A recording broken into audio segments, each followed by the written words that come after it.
तो बात कर रहे हैं मिडिल ईस्ट में पहुंचे उन 3 धुरंधरों के बारे में जिनकी वजह से ईरान में टेंशन है, क्योंकि ये तीनों धुरंधर तबाही मचाने की शक्ति रखते हैं। अमेरिका ने ट्रेलर दिखा दिया, धीरे धीरे उसकी तस्वीर भी सामने आ रही है। सवाल यह है कि वो 3 धुरंधर हैं कौन जिनसे मिडिल ईस्ट में खलबली मची है।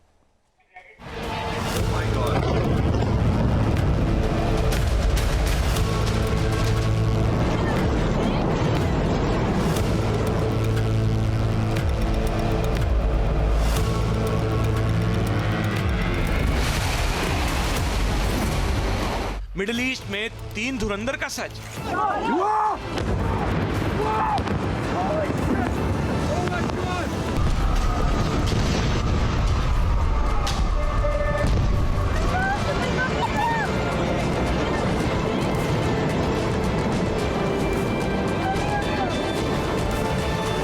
बहरीन धुआं धुआं।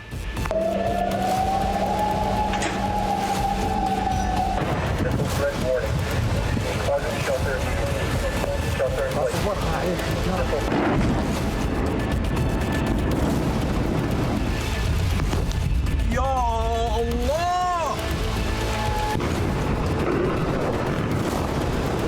कतर भी कांप रहा।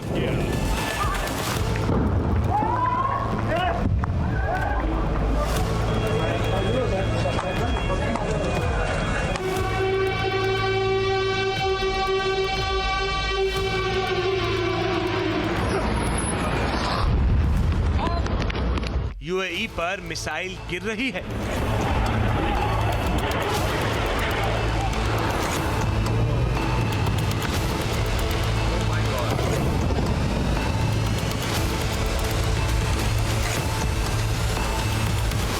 सऊदी अरब में धमाका हो रहा है।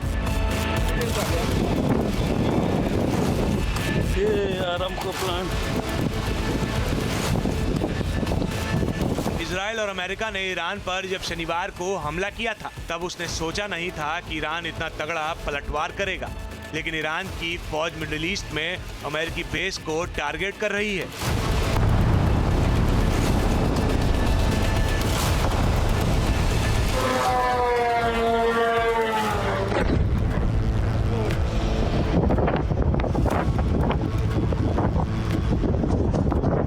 बहरीन में अमेरिका के 5वीं फ्लीट को निशाना बना रही है। लेकिन क्या ईरान के लिए यह जंग इतनी आसान होगी? क्या अमेरिका का मुकाबला करने की शक्ति ईरान के पास है? क्योंकि अमेरिका जब किसी भी देश पर अटैक करता है तो वो पूरी तैयारी के साथ हमला करता है। अमेरिका ने ईरान के साथ भी ऐसा ही किया।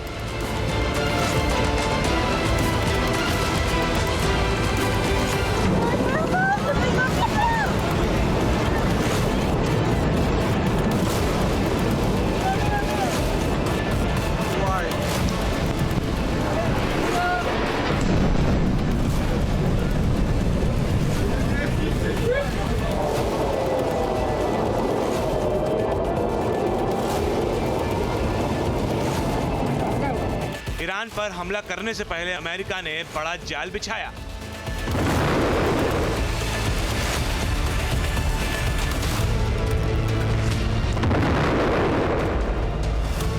अमेरिका ने एक एक कर मिडिल ईस्ट में अपने 3 धुरंधर भेजे, जिससे ये तय हो गया कि ईरान के खिलाफ अमेरिका बड़ी तैयारी कर रहा है। अमेरिका के ये 3 धुरंधर ही जंग में निर्णायक भूमिका भी निभाएंगे। इन्हीं के दम पर इजराइल भी ईरान को कुचलने का दम भर रहा है।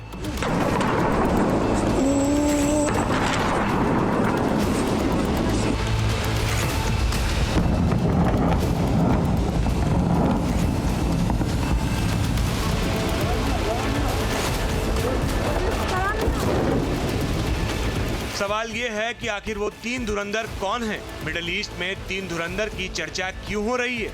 क्या वो धुरंधर जंग में निर्णायक भूमिका निभाएंगे? वैसे तो अमेरिका और इजराइल के पास विध्वंसक हथियार हैं।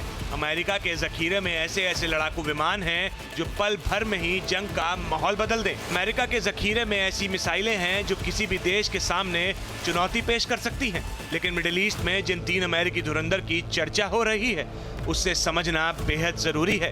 अमेरिका का पहला धुरंधर है USS अब्राहम लिंकन। अमेरिका का aircraft carrier USS Abraham Lincoln strike group Arab Sagar में ओमान की खाड़ी में मौजूद है, जहां से अमेरिका ने ईरान पर मिसाइलों की बौछार कर दी थी।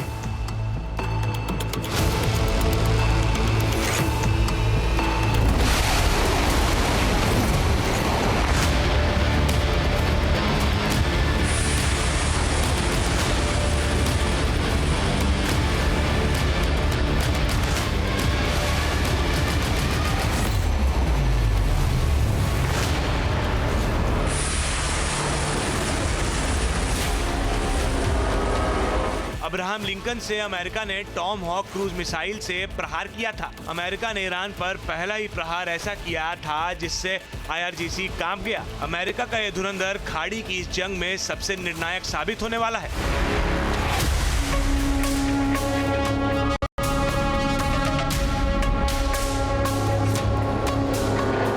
यूएसएस अब्राहम लिंकन अमेरिका के सबसे विनाशक एयरक्राफ्ट कैरियर में से एक है, जो परमाणु ऊर्जा से संचालित होता है। इसे दुनिया का सबसे ताकतवर एयरक्राफ्ट कैरियर माना जाता है। इसके साथ पूरा एयरक्राफ्ट कैरियर स्ट्राइक ग्रुप चलता है, जिससे गाइडेड मिसाइल क्रूजर, विध्वंसक जहाज, पनडुब्बियां और सप्लाई जहाज शामिल रहते हैं। ये सब मिलकर एक विशालकाय समुद्री बेड़ा बनाते हैं, जो अपने दम पर दुश्मन का काम तमाम कर सकता है।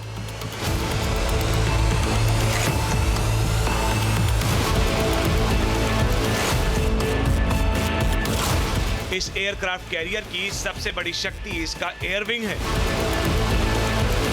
अमेरिका के carrier strike group Abraham Lincoln और जेराल्ड फोर्ड और GW बुश, इनके सामने ईरान की नेवी कहीं भी नहीं ठहरती।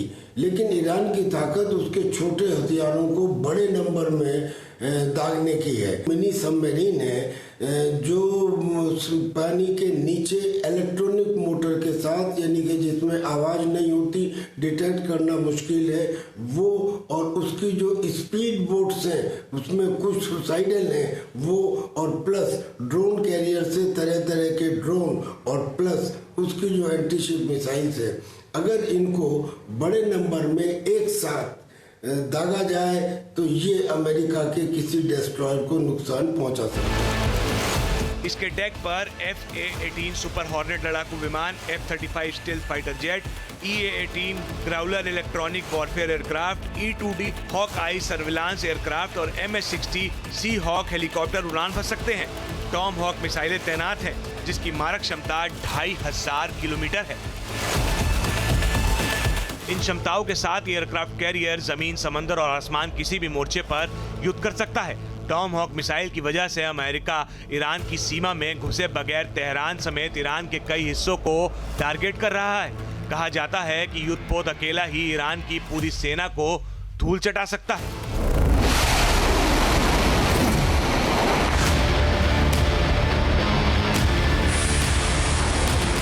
USS Abraham Lincoln EA-18G Growler electronic warfare aircraft carrier है। दावा किया जा रहा है कि इसने ईरान के रडार को निष्क्रिय कर दिया था।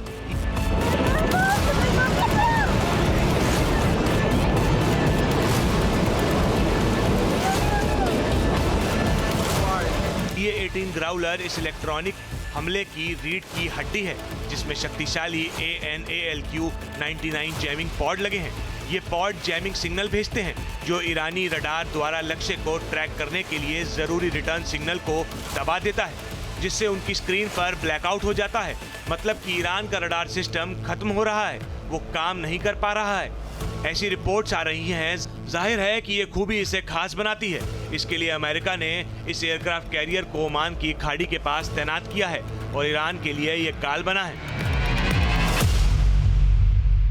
जंग के पहले दिन ही अरब सागर में स्थित यूएसएस अब्राहम लिंकन से अमेरिकी लड़ाकू विमानों ने ईरान पर हमला किया था, जिसे ऑपरेशनल एपिक फ्यूरी का हिस्सा बताया जा रहा है। इस हमले में ईरान के सर्वोच्च नेता अयतुल्ला अली खामनेई की मौत हो गई थी।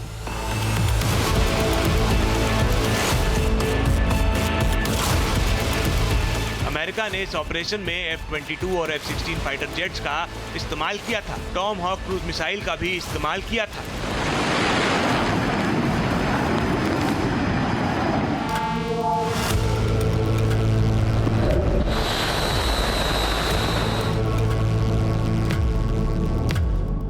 अमेरिका का दूसरा धुरंधर है USS Gerald R Ford.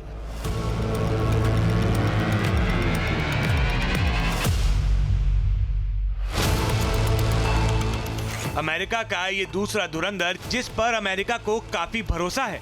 America के यूएसएस गेराल्ड आर फोर्ड का नाम आते ही एडवांस टेक्नोलॉजी और अजेय शक्तियों से लैस एक युद्धपोत की तस्वीर उभरती है।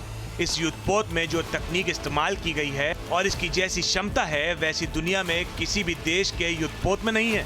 तभी तो इसका नाम सुनकर ही दुश्मन थर्रा उठते हैं। Nuclear powered carrier, stealth technology, electromagnetic और ऑटोमेटेड सिस्टम इसकी क्रू की जरूरत भी पूरी कर देता है। ईरान को अमेरिका के इस बाहुबली से काफी डर है।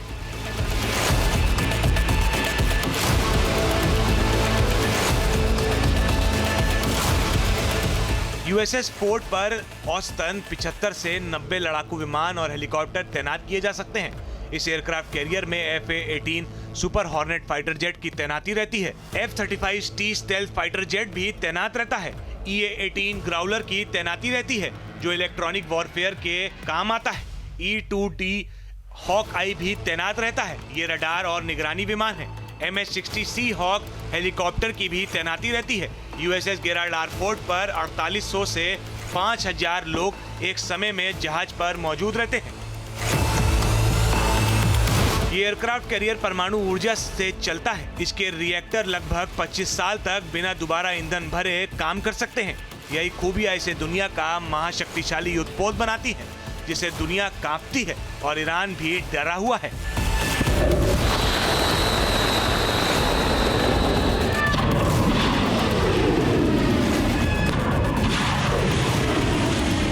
एक लाख टन वजनी पोत जब समंदर की लहरों को चीरते हुए आगे बढ़ता है और इसके सामने दुश्मन देशों की निगाहें और रडार दोनों ही ठहर जाते हैं।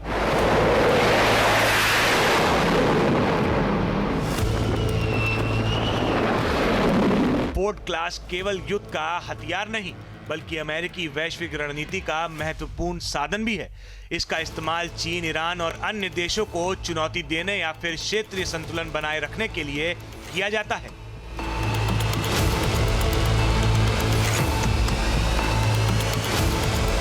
यूएसएस फोर्ड से अमेरिका इंडो पैसिफिक में चीन को चुनौती देता है। दक्षिण चीन सागर में चीन के बढ़ते प्रभाव को रोकने के लिए फोर्ड क्लास एक अहम हथियार है। ये समंदर में शक्ति का संतुलन बनाए रखता है। एक फोर्ड क्लास कैरियर के साथ पूरा करियर स्ट्राइक ग्रुप चलता है जिसमें विध्वंसक पनडुब्बियां और क्रूजर शामिल हैं।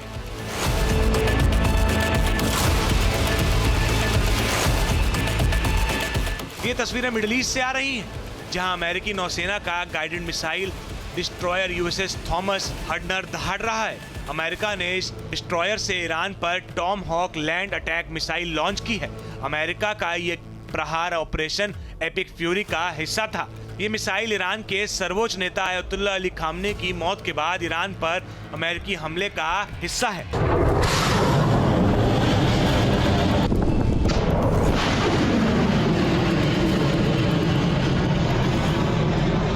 अमेरिका का तीसरा धुरंधर है B-2 बॉम्बर। अमेरिका ने ईरान पर बम बरसाने के लिए उसी बॉम्बर का एक बार फिर इस्तेमाल किया जिससे पिछले साल जून में ईरान ने 3 न्यूक्लियर साइट को तबाह किया गया था। इसे B-2 स्टेल्थ बॉम्बर के नाम से जाना जाता है। अमेरिकी रक्षा विभाग पेंटागन ने एक अधिकारी ने फॉक्स न्यूज को इसकी जानकारी दी है। अधिकारी ने बताया है कि ईरान पर हमला करने के लिए B-2 स्टेल्थ बॉम्बर का इस्तेमाल किया गया था। उन्होंने बताया है कि 4 B-2 स्टेल्थ बॉम्बर ने ईरान पर 2000 किलो दर्जनों बम गिराए थे।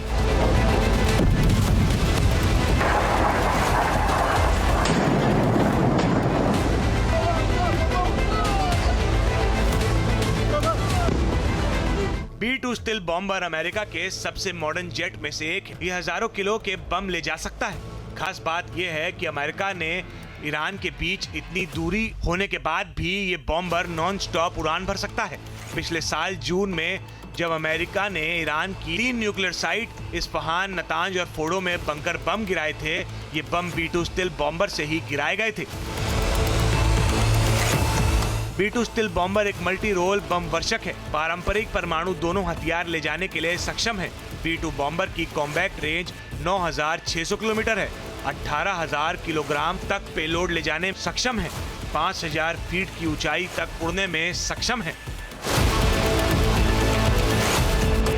जाहिर है अमेरिका के तीसरे धुरंधर है जिससे दुनिया डरती है, और जिस तरह अमेरिका ने इस आसमानी योद्धा को ईरान के खिलाफ इस्तेमाल किया है उससे खौफ हाई है। B-2 बॉम्बर का इस्तेमाल ज्यादा वजनी बम को गिराने के लिए किया जाता है। चूंकि ईरान की बैलिस्टिक मिसाइल के प्रोडक्शन फैसिलिटी अंडरग्राउंड थी, इसीलिए इन्हें तबाह करने के लिए बंकर बस्टर बम की जरूरत पड़ी। ये बम जमीन के नीचे कई किलोमीटर जाकर फैसिलिटी को तबाह कर सकते हैं। B-2 बॉम्बर खास तौर पर इस बम को ले जाने के लिए ही डिजाइन किया गया है। हालांकि अब तक यह साफ नहीं है कि ईरान पर हमले के लिए किन बमों का इस्तेमाल किया गया था। क्या वो MOB थे या फिर GBU फैमिली के बम थे। फिलहाल अमेरिका के 3 धुरंधर से ईरान की टेंशन हाई है, लेकिन ईरान की सेना लगातार अमेरिकी ठिकानों को टारगेट कर रही है, जिससे इस वक्त पूरा मिडिल ईस्ट थर्रा रहा है। Team news nation. आपके मोबाइल पर तुरंत आएगी ब्रेकिंग न्यूज। स्क्रीन पर सबसे पहले दिखेगी बड़ी खबर। देश दुनिया की हर खबर एक जगह। अब आपके मोबाइल पर तुरंत फटाफट इंस्टॉल कीजिए न्यूज़ नेशन ऐप और रखिए खुद को अपडेट।